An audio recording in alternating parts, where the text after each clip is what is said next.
Ricardo Torres, Editor-in-Chief of GameSpot, and I am here with 4 awesome dudes that are going to talk to you about the darkness and tell you all about the different things that are going on around the darkness, including the game, and maybe some surprises. So right here, I have Mr. Matt Hawkins. Yay. Golf President of Top Cow, and next to him, I have Mr. Marc Silvestre. Woo! Creator of the Darkness, founder of Top Cow, co-founder of Image Comics, et cetera, et cetera. Tall guy. He draws good. Tall guy. And next to him, we have Mr. Sheldon Carter, who's project director. No, you should clap. He's helping make the game good. And at the very end, last but not least, we have Mr. Mike Patton. How's it going? Also very key to making the game good. It's true. Don't look that way. Absolutely. All right, so first things first, the darkness. Clearly you guys are here so you know about it, but it has kind of an interesting backstory because it's a feel-good comic, isn't it? It's for the kids. We do everything for the kids. Yeah, we do all our books for children. Ooh, that's That's cool. our motif. That is cool. All right, here's the for the best questions. The little Darkling sculpture. See, it is for the kids. Yeah, and he is wearing a dead cat. And it's the Darkling character from the game. Yeah. He's actually it actually looks just like him. So that's cool. I think that was the point, dude. Oh, do we get one of these? Yeah, we have several. Oh, cool. Nice. You can put them on eBay later, it's cool. That's fantastic. That's cool. Yeah, I like that. So think of 5 lucky fans. You think of a good question, you get one of those. Yeah. And they're like, how much are they going for on eBay already? Well, they're not for. These are not for yet. sale. They're purely promotional. So you either get one, and I don't actually.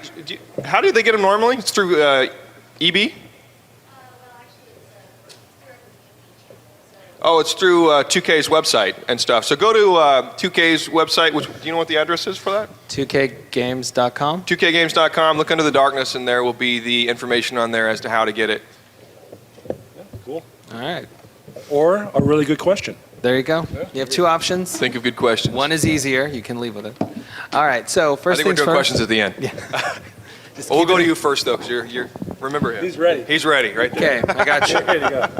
All right, so first thing, you two, tell us about how the feel-good comic of the decade kind of got made. How the comic got made? Yeah, tell us about the Origins of the Darkness. Oddly enough, is this on? Can you guys hear me? Yeah? Okay. Oddly enough, people think that the Darkness came after Witchblade, but it's actually reverse. We premiered the Darkness, and we launched the Darkness out of Witchblade, but I actually came up with the idea of the Darkness originally in '93, I think it was. Yeah, '93, somewhere around there. I was sitting with David Wohl, who was editor-in-chief at the time at Top Cow. We were down here in San Diego. And we were just throwing some concepts around. I threw this concept of the darkness, like its basic framework. And we both kind of dug it. We thought, yeah, let's do something with this. And we kind of put it aside until it was ready. And then Witchblade took all of our attention. And when Witchblade blew up, we thought, wow, okay, we're not stupid. Let's launch the darkness out of Witchblade. Plus they're both supernatural based. They plugged into each other really well. And then we got Garth Ennis on board early on in his career, and it's like, we'd seen his work, and it was just freaking amazing. And those first issues that he wrote are still some of my favorite, along with the Paul Jenkins issues. And fortunately, Paul wrote the games. Yeah, we're really lucky we have Paul. He was the writer on the first games, and he's written some amazing comic books. He managed to come back, and he wrote the story for Darkness 2, so it's been pretty awesome for the game to have the same writer, the guy who kind of knows and loves the franchise, being a part of it. Sorry, didn't mean to interrupt. From my early remembrance of all this stuff is we made a conscious choice to go with sort of supernatural reality-based characters in lieu of more spandex shit, because Marvel and DC sort of own that space, and there's really no more point in doing another X-Men or Superman knockoff because there's 9 freaking billion of those. So, and I remember Mark was the one that made the conversation is we need to do something different. Let's do something where we have guys that, when they walk down the street, you don't know who they are. And not that it's Clark Kent, it's just a guy like Jackie Estacado is a normal looking guy. And Sarah Pazzini's a cop. She walks down the street. So most of our characters are like that, unless, the Magdalena's a little more obvious. But and Jackie literally is, when it was in my head, the exact opposite of Superman. I didn't. Superman. No offense. I know somebody's doing Superman somewhere, but the guy bored the hell out of me.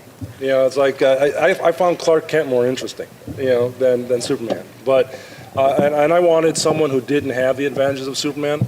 Yeah, he's an orphan, you know, super dude. You know, yeah, there's no more of his people, but Jesus Christ, man, the guy lands on Earth, fucking green planet, with a yellow sun, wow, and the world's greatest foster parents. Yeah. You know, it's like, and then you're Superman. You know, it's like, okay, where do you go from there? But Jackie's the opposite. I mean, he had nothing, and nothing but betrayal in his life, ultimate betrayals, including betrayal to himself when he lost, spoiler alert, the one thing that mattered to him in the first game, which was Jenny.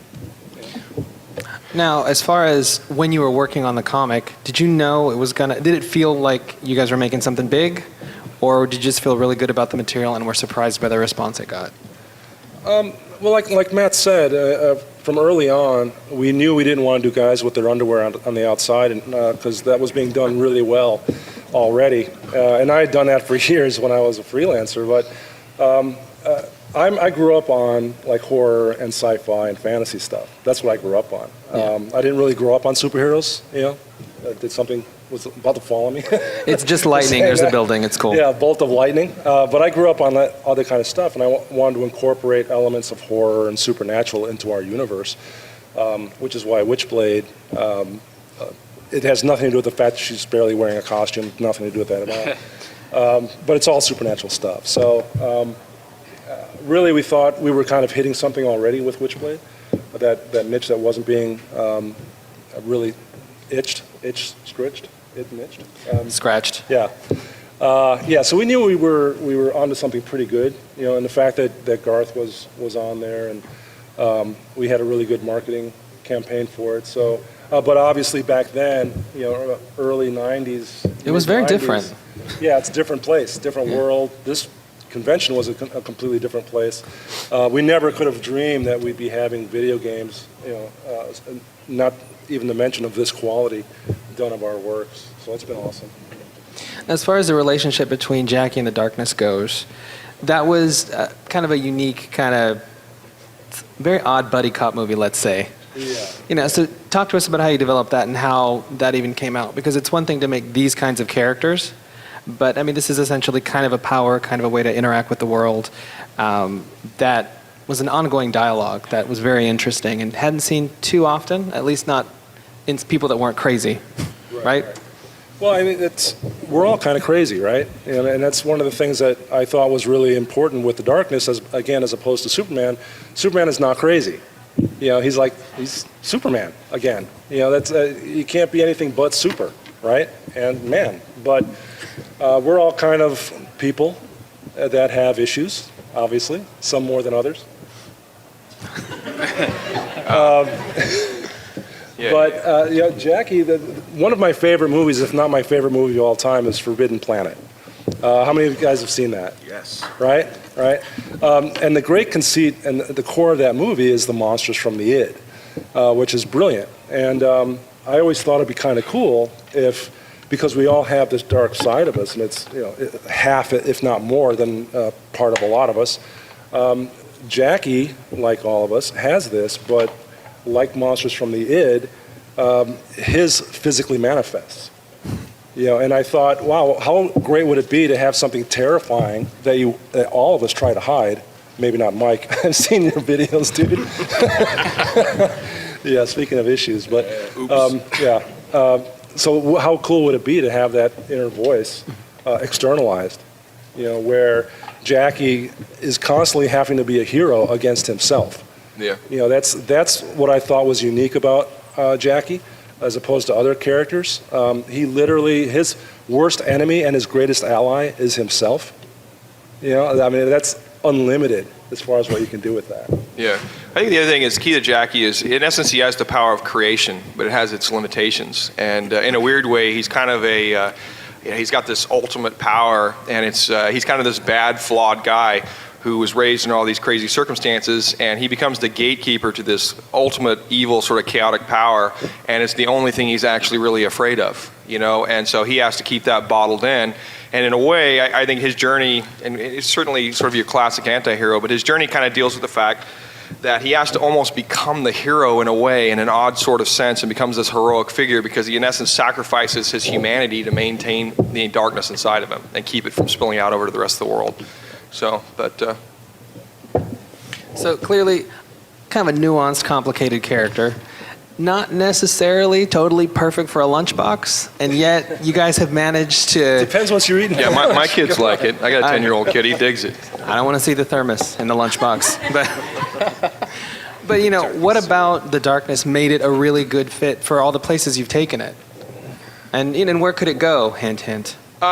Well, I think we're announcing that at the end of the panel, my friend. It's called foreshadowing. The interesting thing about the darkness is, just a couple things. I mean, we've sold the darkness into 21 languages, 55 countries around the world. It's sold over 300 million books worldwide. There's well over 150 individual books, about 15 to 20 graphic novels. I haven't actually done a recent count.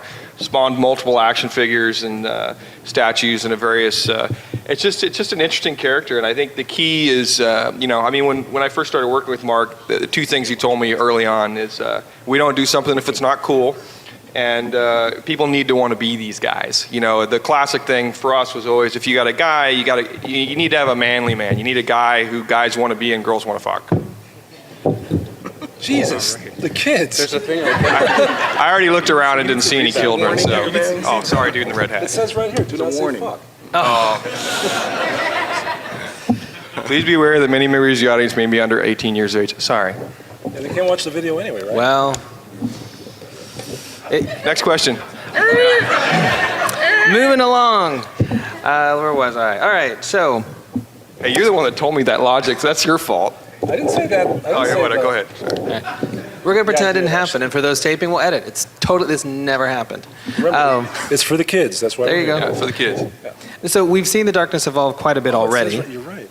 And do you guys have your aspirations set on any other mediums, any other ways to kind of like bring this to folks? Plushies.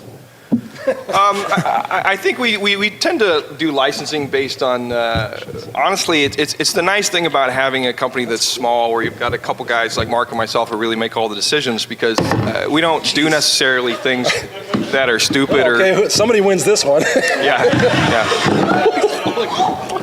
It's slightly used. Hey, that was Quality is job Sheldon, one. not us, okay? But what was I saying? It's more valuable now. Is that how it goes? Hey, yours is worse than mine. Okay, 18 and under. There's something wrong. Now we know. Okay, this is me now. It's more valuable now. It's really unique now. Okay, next. Sorry. I hope you handle the game better than this. Sorry. No, let me just talk about the game from our point of view. One of the things we were very happy with, I mean, the big fear for everyone when you have these properties and you take them out into these other mediums is that it's going to suck, and at some point you let a little bit of go. How many of you have seen like a video game, like a comic book based video game or a movie that sucked? Okay. We review them right? every week, just about. Yeah, it happens all the time, and I have to tell you, there have been maybe 3 or 4 comic book-based video games that, to me, I actually wanted to play, and I'm an avid gamer. I played Warcraft for 5 years and all kinds of crazy shit. But when we got our hands on the first Darkness game, it was cool. I mean, I remember I sat down in my office and played the game straight through in like 10 hours. And I don't do that with any console game. And I'm like, wow, this is really cool. And I think these guys have done such a phenomenal job. First with Starbreeze and now with Digital Extremes. I mean, they've done, it's almost, it's like it makes you a little kid when you get these things and you get to play them because it's just so cool. Now, the question there that I have is, a lot of the video games that come out of comics don't always get kind of the TLC that you guys put into it. Because lots of times you sign it, you let somebody else do it, and maybe you rubber stamp it. But at that point, it's too late. But I don't necessarily think you guys are kind of rubber stamp people. You seem to be a little bit more involved. So talk to us about why that was important to you and kind of how up in everybody's face you got to make sure it was perfect. Well, I think up in your face is probably the wrong way to put it. I think the key is when you do anything is partner with the right people. There you go. And, I think when we first met with, Christoph Hartmann and some of the people over at 2K, they had a clear vision for this. And when Starbreeze came in and we started working with them, we knew that it was going to be a great game. And Digital Extremes, I think the second game it has had 3 years of extra, tech and all that stuff. The second game is so much better than the first game. I mean, I loved the first game, but I always joked with the Starbreeze guys because they're from like Sweden, and you go over there, and they're literally in one of those places where there's 30 days a night. Like it's the sun goes down, doesn't come up for 3 weeks, and they have UV stuff. And what better guys to take a first stab at the Darkness video game? So. Now, were you surprised at how well received it was? Obviously, there were comic fans that were going to pick it up regardless, but it was a really good game, and it tended to find an audience even beyond core people that knew the Darkness. It actually might have gotten the Darkness more fans. Yeah. No, we knew it was going to be good. Yeah, like Matt said, we just had to play it. And actually, from when we saw the pre-production stuff, the design work that they were doing, we were going, this is going to be effing badass. And when we first started seeing the early builds, we just got more and more excited. And that was the early days of the next-gen games. And literally what we were looking at, people just hadn't seen before. And the fact that it was so story and character-driven, again, was something that hadn't been seen before, and that immersive. And even today, years later, people still talk about that moment.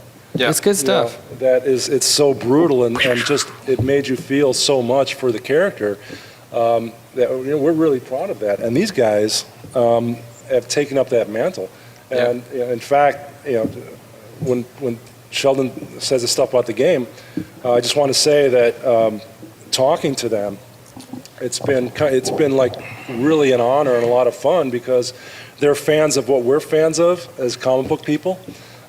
These are guys who read The Darkness, and The Darkness, this new game looks like a comic book that's moving and that you're playing, which I thought was a brilliant choice, because it really stands out from every other game out there.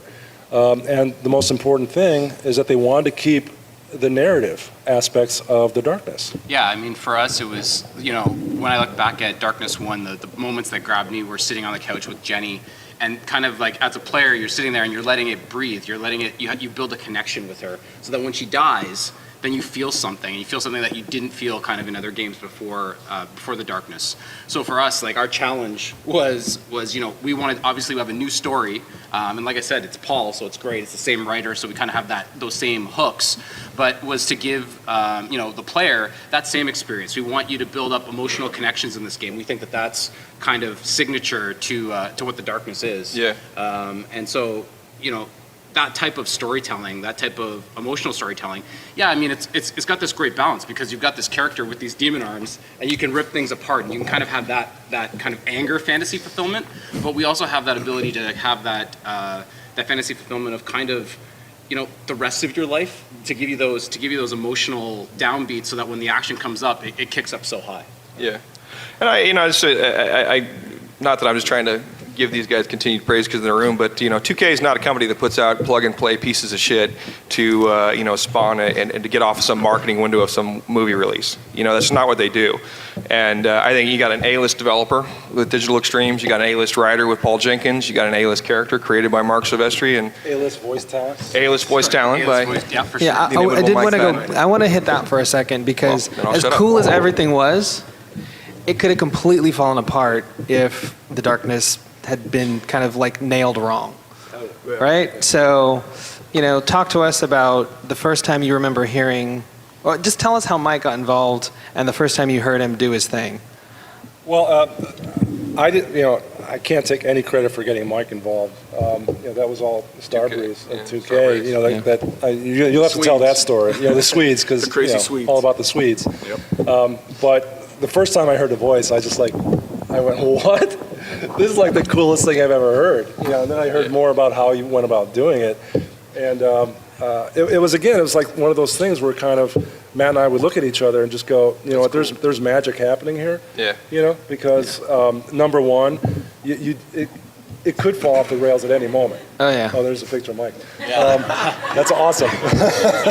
Did you go over to Sweden to do that, or did you do that here? No, I did it here. Did it here? Yeah. Gotcha. Talk to us about the voice, because I can't imagine it's like you can do that for long periods of time, or if you do, there's buckets of lozenges and lots of water. Lots of Red Bull. Yeah. So where'd you find the voice? How aware of The Darkness were you? And did you have an idea of what you wanted to do, or did you Not just kind of particularly. attack it? No, I kind of came up with it sort of on the fly, really. but I thought about it because I'm not really a voice actor per se, so I thought of it more as like a musical. I thought about it as a piece of music, and that I had to sort of inhabit this character and stick with it the whole time.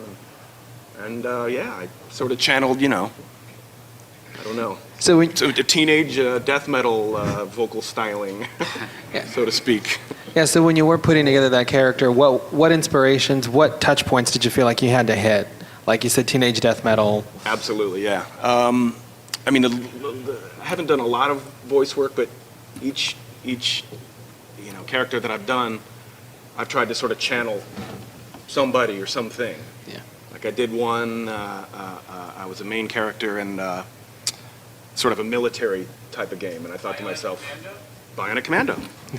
Bravo. Oh. Bing, bing, bing. But in order to kind of do that and do it convincingly, I had to see a picture in my mind first, and so I thought of Henry Rollins. That's so. That The cover. darkness, it was a little more complicated. I can see Henry Rollins there too. Yeah. You had plenty of It pictures. still freaks me out when I hear it, to be honest with you.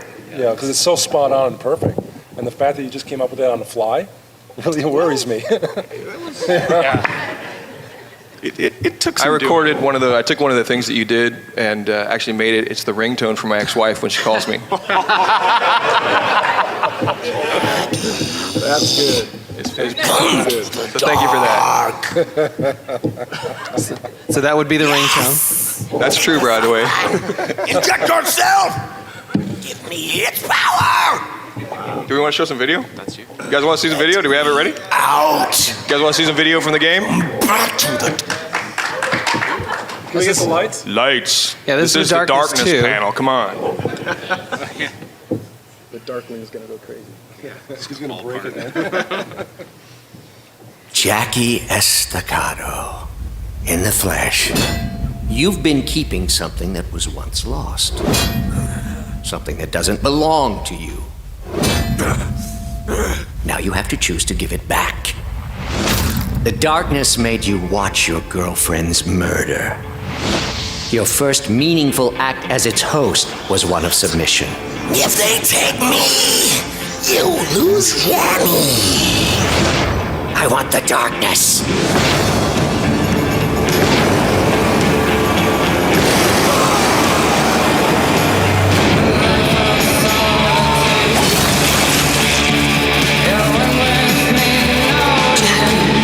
Jenny's dead. Focus.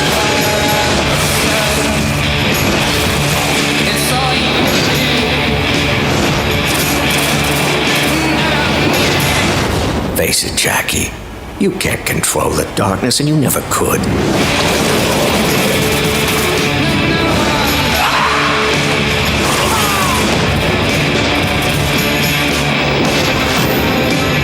I'm stronger than you think. Jackie! To the door!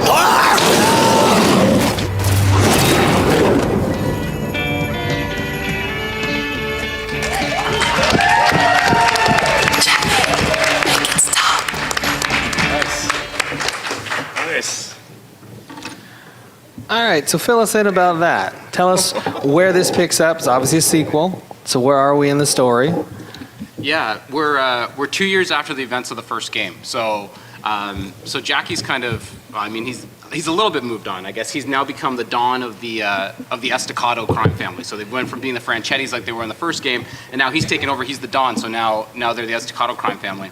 And so kind of what we allude to a little bit in some of the trailers that we've shown is that there's someone who knows about the darkness and wants to take the darkness from Jackie. So the game's story kind of revolves around, obviously, Jenny's still part of it, and I don't want to give away too much about the story, but there's someone that wants to take the darkness from Jackie, and kind of this is the fight for Jackie to keep the darkness, as much as he struggles against it at the same time. Now, for this game, obviously new developer. So talk to us about what you liked about the first game, what you wanted to keep, but what you wanted to do to kind of make this one bigger and badder. Yeah, I mean, we took the whole game and we just, we played it a ton. And the thing that I guess we wanted to hold on the tightest to was the narrative. We felt like the thing that made The Darkness this great game was this really compelling narrative that had, like I was saying earlier, actually had emotional hits in the game. And so we started off with that, and we sat down with Paul Jenkins, and we just we thought story first. That was like kind of the top pillar, was in service of story for this game. We thought, how are we going to make this game still have all those hooks? So that was one kind of bucket. And then the other bucket was, let's look at the combat. I mean, this is a first-person shooter. We liked the first game, but we felt like we could kind of take the shooting up to the next level. You have these 2 demon heads, and what could you do with them? You want to be able to use them at all times. You don't want it just to be modal and kind of have to always be kind of in a slow motion kind of picking what you're doing. Oh, am I going to do this now? Am I going to do this now? I'd love to just be able to do everything at the same time. So we came up with what we're calling quad wielding. And quad wielding basically means using guns, demon heads at the same time. So you have a grabbing demon head, we call him Grabby. We have a slashing one, we call him Slashy. So you want to be able to use kind of Grabby and Slashy all the time. Did you come up with that? I'm not sure how that came out. Okay. Yeah. But Great. that's definitely how we refer to them. Yeah, super technical names for these guys, Grabby and Slashy. And this is Gunny, and this is Yeah, for sure, exactly. And bitey and shooty. But we wanted to create these scenarios where the player could do things. You're fighting down a New York street, and you're fighting next to a cop car. Great, grab the door off the car and use that as a shield, and kind of shoot through the shield door, at the bad guys. Throw the car door and cut guys in half. And if someone gets too close, then use the slashing one and cut a guy in half with that as well. So we really wanted this kind of dynamic combat system, and then on top of that, you layer in powers, and it's a pretty dynamic experience. In terms of the look, I think there's always that, it's almost like the easy fallback. Hey, we'll make a comic game and we'll cell shade it. Darkness never kind of went that route, but you are using a different kind of art style for this game than the first. So we talk to us how you decided on that and what you describe it as. Yeah, I mean, you were asking kind of how these guys kind of affected the game. And I think the biggest contribution, even kind of away from talking to us about it, was just looking at the art. I mean, we thought, hey, we're going to ground zero here. We're going to do the sequel, and we're going to do it right from the ground up. And we kept flipping through all these comic books. I mean, we went through our own collections. My own collection, as I've said before, is only missing Darkness 1, because I think I sold it to make rent in university. But yeah, hopefully you can give it to me. I keep mentioning it so that you'll give me a 1 Yeah, eventually. so you can treat it like this? Yeah. Nice. So, touche. So we were just piling through the comic books, and we thought, this is so beautiful. I mean, there's so many pops of color, and kind of the shooters that we were looking at as contemporaries were really monochromatic, and they didn't have that feel. We were so inspired by the big splashes of color. Obviously, most of it was red and a little bit of black here and there. But we were inspired by the colors and that palette, and we wanted to bring that to a video game. So we called the style graphic noir, and really what we're trying to do is have that high contrast feel of the books and the big pops of color like the books as well. Yeah. And talk about the how you guys got those textures in there, because that's amazing to me. Yeah, I mean, it's funny because you make a choice like that and you think, oh great, we'll just send it over to the programmers and guys make the checkbox that says graphic noir, and we're all set, and that's how it'll render. And we tried that, it didn't work, and we realized that we'd actually have to kind of do it the hard way, which is get a team of artists, and every single texture that you see in the game has been hand painted so it looks like a graphic novel. Yeah, that's pretty badass. Now, for the look, the game's being developed now, so you guys are putting that together. But Mike, you've already done some recording for it. So what do you actually have to work with when you got to do your thing? It's a lot of imagination, right? A lot. It's a lot of guesswork, to be honest. I saw, a few stills, basically, of the game. I think I saw a couple of motion scenes as well. But other than that, it's like you say, a lot of imagination. But these guys were great. I mean, they really made me see it, and it was really fast, really efficient. And if I screwed up, they'd tell me. Now which is really key, Now, are you changing up the voice a little bit for this one, or are you kind of sticking the same? It's pretty much in the same ballpark. Okay. Yeah. I had to go back and actually listen to what I'd done on the first one to kind of remember who this creature was. It's you. Yeah, and before we had Mike recording, it was pretty hilarious because we had members of the dev team trying to do Jackie's voice. So Jackie, It helped, though. It actually- the Darkness Forever had this like cookie monster, like Right. it's me being a cookie monster into a voice, and then all of a sudden we kind of dropped you in there, and it's pretty awesome. Just game shoots up. So yeah. Do it. Do the Cookie Monster. No. They'll send everyone away. They'll be like, try it. that's what they were working with. This game's gonna suck. Here, go for it. I'll be the. You'll do the dark thing? There you go. your cookies. Give me your cookies. You put some auto tune on that, it's fine. Yeah, exactly. That's all I need. I need to be auto-tuned. Moving on. And then, Mike, because it's not the most, it doesn't seem like that's going to just roll off the tongue. Like, how long can you do it before you're kind of burnt? Like, do you do this in marathon 8-hour sessions? I mean, yeah. You do? It's kind of, I've been screaming and abusing my vocal cords, since I was a teenager. So it's like a muscle. It's like anything else. You've been training for this your whole life. I guess. That's the quote. Yelling at my dog. Patton's been Yelling training at for darkness his whole life. So in a way, yeah, it was just an extension of what I, do all the time. Nice. So, probably don't want to call you up on the phone then. Hello. Well, it's cool because hearing you say that, it makes perfect sense because this terrifying, twisted thing, vocally, it comes through very naturally. It doesn't really sound like somebody acting like the darkness. Yeah. So that's cool. Sorry for you, but it's cool. Yeah. I would have to take a break every 20 minutes or so and gargle. And so how's the process work? Because everybody's kind of spread out, right? So just geographic check. Where is everybody in relation to the others? So you guys are where? We're in Culver City. Okay, and then Sheldon? I'm in Canada. You can't tell. And then Mike? San Francisco? All right, so we've got, how do these three locations come together to make a game? Like, what's a day like when you're developing? Because everybody's got to approve. It's called the internet. Get out, really? I have something called an iPhone. Nice. So what's a process like, basically? Well, I would say on our end, development is usually up front. I Yeah. mean, most of our development is before these guys even really get going. Uh-huh. We're working with like a Paul Jenkins who's developing the story, working with 2K about what they're doing, and then pretty much, slide it to them.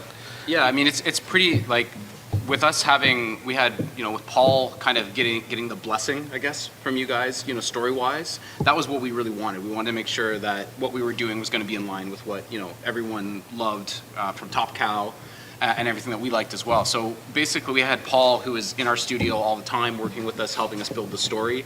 And then, we'd kick over our stuff to 2K, which I guess, they shared however needed to be fit. And that was really, I think, key for us is that, Jenkins was obviously one of the long-term writers for The Darkness and wrote, I think, 25, 30 issues of the book. And we knew what we were getting. He wrote Darkness Pit, which is my favorite 4-issue Darkness thing ever.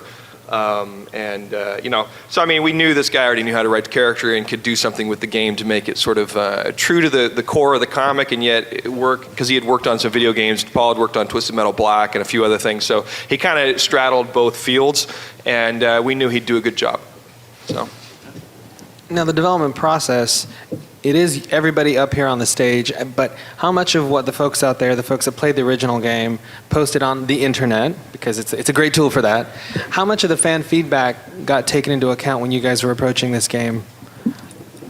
From our perspective, I guess, we took everything under consideration. I mean, we went back, we had our own kind of initial feelings, and we literally did comb the forums. People say, oh, if I make a forum post, does anybody read that? Does any of the development team ever read that? We read them all. We read literally everything people had to say about Darkness 1.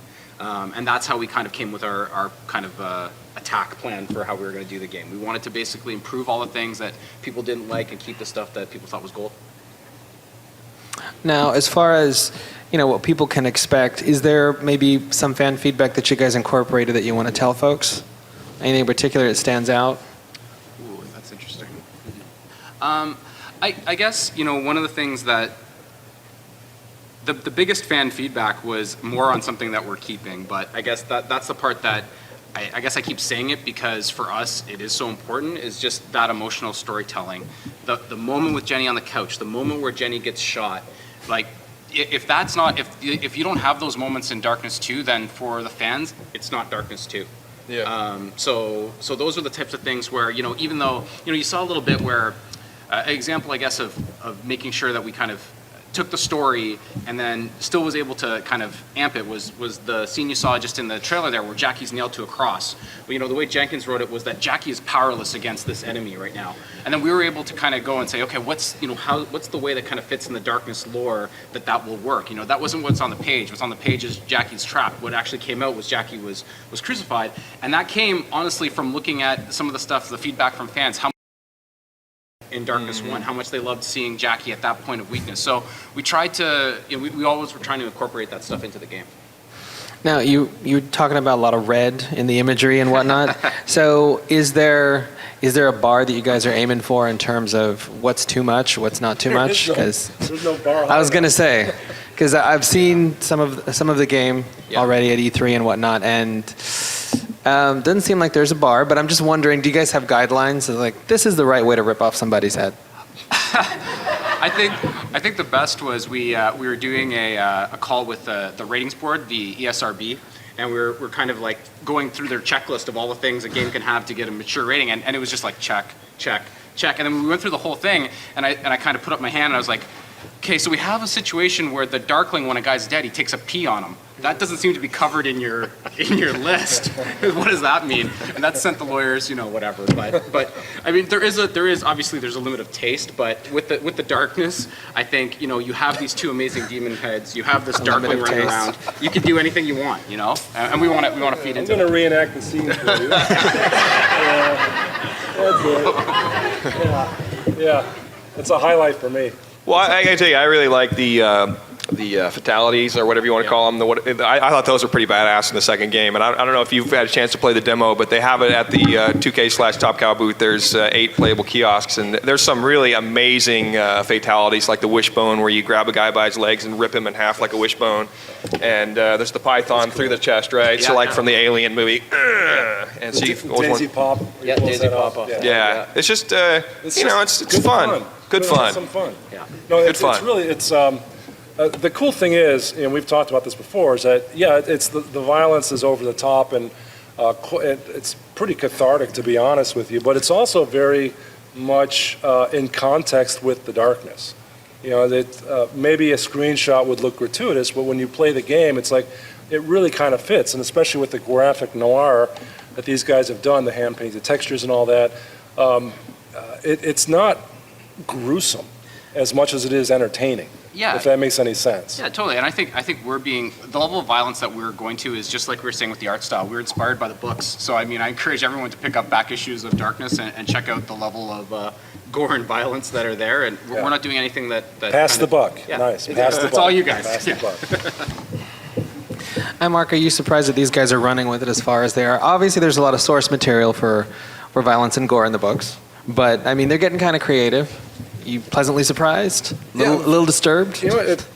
Matt and I joked about the first one. It's like our crowning achievement was that it was banned. Where was it banned? It was banned in Singapore. It was banned in Singapore. It's like, Which was yes! awesome. It was like, sweet. We're hoping for champagne, yeah. I remember when at the time the marketing guy from 2K called me and said, "Hey, we got banned in Singapore." I'm like, "Is that bad?" He's like, "No, that's great. We're on 156 newspaper covers around the world." And I'm like, "Oh, okay." Yeah, we're hoping to be banned everywhere except for Southern California. So,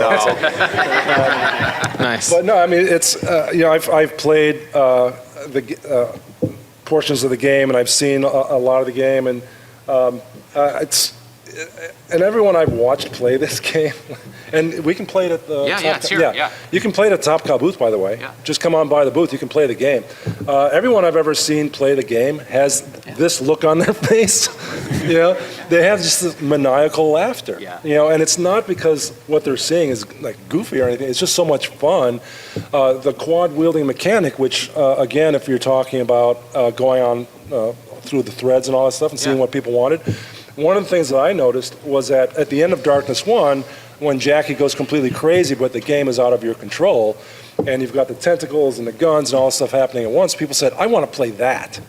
I want to play that part of the game. And that's what they did with the quad wielding. And look, I've got these giant thumbs, that are not made for controllers, and yet I was able to wield the tentacles and the guns and do some damage. I was having so much fun, I forgot I'm not supposed to die. No, we're more than pleased with what they've done. More than pleased. All right, now the video game, which is coming out early next year, February. almost Valentine's Day. Could have. Hey, there you go. Hey, that's just Matt, are you here? We got a marketing hook. Yeah, Eating Hearts. Ladies, buy your guy at a Darkness game. So it's coming out now. That basically means the Darkness Machine is moving on, and you guys are trying new things. What other things might you be doing with the Darkness? Maybe. Well, here's the.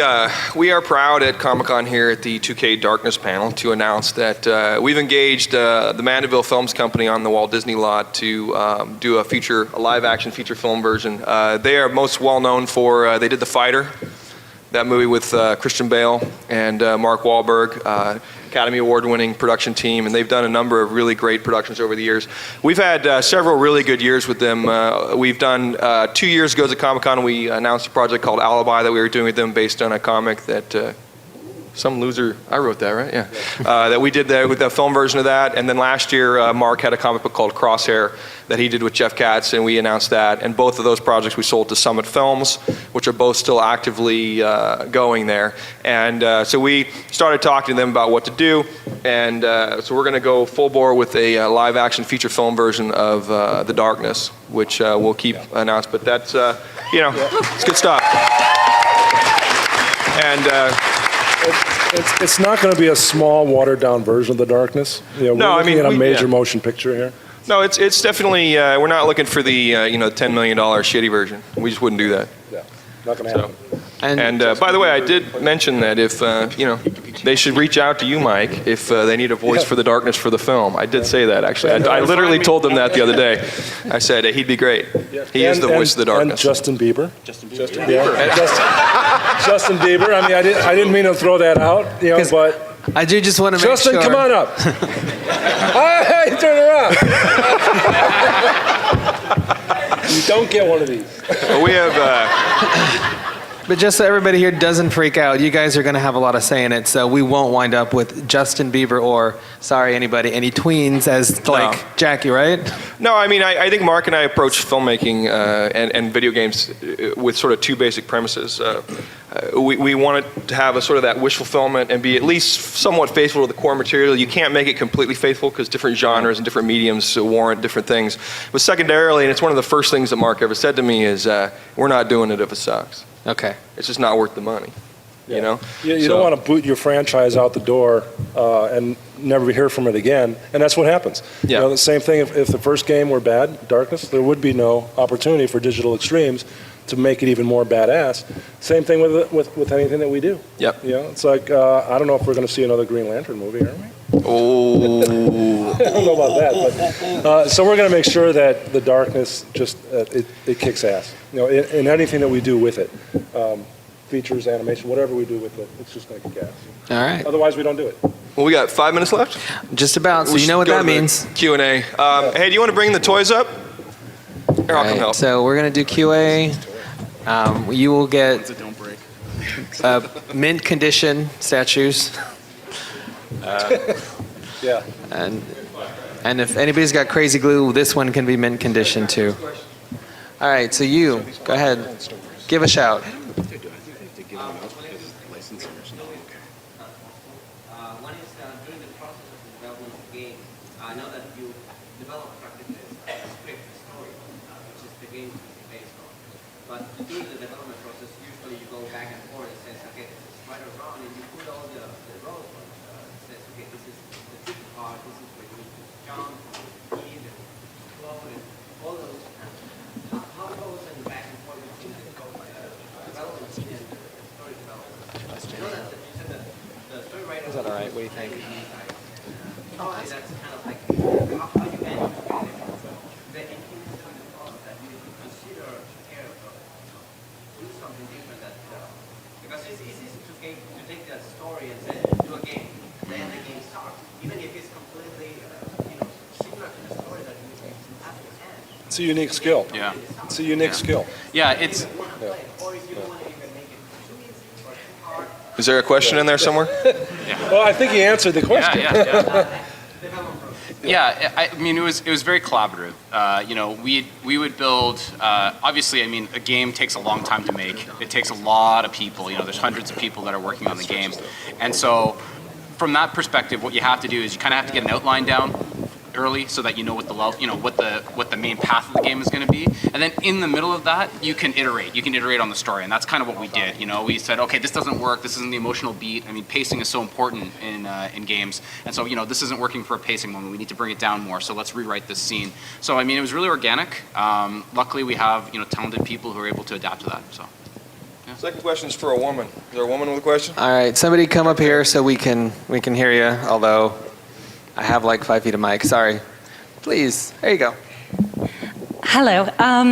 One question I had, I just ran in here from another panel, so I'm a little out of breath. I loved the World War I hellish world that Jackie goes into in the first game, and I was just wondering if we could expect anything like that in the second game. yeah, I mean, we like that too. And with Jackie, it's grounded. You're in New York, and a lot of the stuff we've shown has been in New York. Yeah. But obviously, you've got little guys like the Darkling running around. You've got the demon heads on either side of you. So that leaves the door wide open for fantastical locations. And I can't tell you what they are yet, but I can tell you they'll be there. All right, thank you. Thank you. Hey, by the way, don't say that you just came into the panel and you weren't here the whole time. That automatically disqualified you for a toy. Burn. Oh. All right. Hi, I just noticed that while I was looking at the screenshots that were being shown, I noticed that one of the enemies shown on screen had definite darkness stuff on him. Does that mean that, is there going to be like darkness wielding enemies in the second game or something? Interesting. Yeah, that's a great question. That's a great question, That's and a you great win. idea. Yeah. Wait, that's the Bieber guy. He turned around. Oh, that Yeah, sucks. absolutely. I mean, we have shown a little bit of that. We have an enemy in the game called the Brotherhood. And for anybody who's read the comics, they know kind of a little bit of the background of the Brotherhood. And we've kind of put our own little spin on them. But they know how the darkness works. They want to take the darkness from Jackie. And they have they've found ways of harnessing the darkness in the past. So you are going to face enemies in the game that actually bring kind of their form of the darkness to fight. You're not fighting just mooks this time around. Yeah. Let's get somebody to run up here. You, sir, in the blazer. All right, a blazer automatically disqualifies you. You do not. What? Come on. Damn it. All right, guys. Thanks for the panel. I wanted to ask, it's been a while since the last game. Really good. I was like, why isn't there another one? Then it's coming out. So the question is, why did you take such a long time to decide to come back into this? Yeah, sure. Right? And also, to add to that, I guess it's really hard to then, it's not a reboot, right? So it's hard to keep the fans engaged again, because it is kind of a reboot because you've lost some of the audience base. So how do you keep it relevant to the new generation? Because there's going to be new people now, and yet original to what it was before. I think you guys service that. Yeah. I mean, we think it's really important to bring people in. So the beginning of the game, we really work on making sure, if you haven't played Darkness 1, and shame on those of you who haven't, but if you haven't played it, we're going to bring you in. We're going to bring you up to speed really quick, and so you understand what the world is. I guess the first part of your question was in terms of why did it take so long, and I think for us, we just kind of we started as soon as we had the opportunity to. So obviously, it's a change of developers, but as soon as 2K came to us with it, we were huge fans of the game. And like I said, I was a fan since I've been a kid. So as soon as we had the opportunity, we started right in on it. So we've been working on it for 3 years now, and we can't wait for people to see it. I can answer that with one word. It's called quality. I mean, you want an 8-month cycle, plug and play piece of shit movie-based game, or you want a good game? I feel that from what you guys are saying. Thank you. All right. And go Canada, Panel, go. does he get a toy here? Yeah, he gets it. Thank you. That's a good one. Thank you. All right. Thanks. All right. You, sir, in the ponytail, I think. Come on up. Also disqualified. Damn. Cannot have bigger hair than Mark. It's all right. I can do it. And we have 2 more questions. Sorry. Well, first, love the darkness, stumbled across it by accident, read Origins, and, well, honestly, here on work. So are there going to be a collector edition, or would you just point to the comic? And, which one of those would be most valuable? Collector's edition. Collector's edition? I actually don't know the answer to that. Is Matt, is there a collector's edition version, or is it just one game? Can we talk about the Do we know? collector's? Can we talk about the amazing collector's edition, marketing people? You know what? We're going to decline to answer that for secret 2K reasons, but you win anyway here. Secret, ultra secret. You, sir. Wow, we only have one left? No, I got 2 left. So my question's for all 4 of you. If you were to have the darkness in you, how would it reveal itself? Well, let me just take a little whiz here. Keep it classy. Well, the voice of the darkness, how it, I You think start. we already saw that, huh? Sheesh. Man. I think I already did it. I think it already came out in the game. Nothing left. Yeah, Sheldon, what would you do? Yeah. Besides The being your darkness- badass self. The darkness, like, could I channel that and like make better games? Could he help me? No. Wow. I like Mark said, I guess we all have a little bit of darkness inside of us, right? Last one. So, you know, I have road rage. Nighttime road rage. I guess that's how I'd use it. Yeah, and again, to make it just real quick, I think that's a question for everybody, really. And that's kind of alluding back to what I said earlier, is I want Jackie to be relatable, you know, and that horrible part of us that brings doubt, that brings insecurity, that brings envy, whatever that is that's negative in our lives, we kind of keep locked in. You know, that's Okay, what then would come out. So We have to hurry I'm up and holding answer it. I'm 2 holding very it. quickly. You need to ask a question that can be answered in 1 word. One word. What's your question? Yeah, go. Fast. Yeah, 10 seconds. Disqualified. We're going to have some other artifacts that's going to appear, like maybe a witchblade in the background somewhere? No, you win. we got 2 more. You.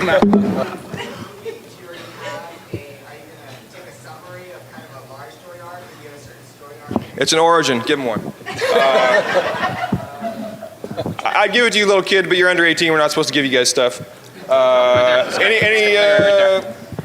there. Anyone, Bueller? Yeah, him. I'm gonna let the blue guy pick so you guys can beat him up. The Smurf? This is for the one that we broke. Smurf. This is the one That we would broke. be Sorry. Mr. Tattooed Dude.